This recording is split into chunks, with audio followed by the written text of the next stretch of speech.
The Danes and the Norwegians built a castle in the 17th century in the Gold Coast, now present-day Ghana. The castle was built in Osu. This castle was used for the trade in guns, ammunition, liquor, textiles, slavery, among others. Nobody dared to think of occupying the castle because the Danes were clearly superior in terms of weaponry. The only real threats were from other European nations like the British and the Dutch. But in faraway Akwemu land, Asameni, an Akwemu royal and merchant, planned to take over the castle from the Danes. That was a bold and audacious move. In 1693, Asameni moved to Accra and learned the Dutch language. He apparently became proficient in it. He got into the castle by working as a cook and interpreter for the Danes. He studied the movements in and out of the castle and even the arrival and departure of ships from other lands. In June of 1693, he put the plan into fruition. He informed his masters that he was going to escort some traders from Akwemu land to purchase ammunition. Unbeknownst to the Danes, these traders were warriors of Akwemu land. These 80 men entered the castles with hidden ammunition and other weapons that would let them carry out their act.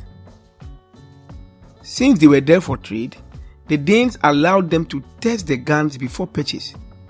They used that moment to surprise the unsuspecting Danes, and it was a fierce battle. Asameni and his warriors won the battle and took over the castle. Governor Jensen, the governor of the castle, was wounded and had to run to Fort Crèvecoeur, now known as Asher Fort. Some of the Danish officials and merchants were even taken as captives to Akwemu land. Asameni appointed himself as governor of the Christianborg Castle in the Danish style. He even had for himself a Danish governor's uniform. The 26 set of keys to the castle were sent to the Akwemu royal family as a trophy, and the Danish flag at the castle was replaced with the Akwemu flag. Being an astute businessman, he opened his arms to trade with the English and the Dutch.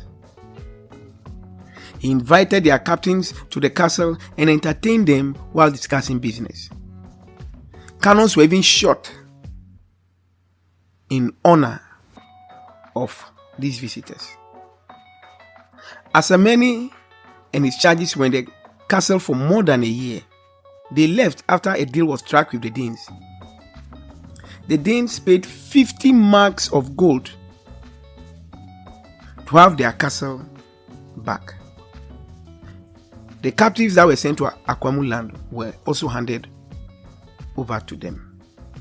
The keys to the castle are still with the Akwemu royalty.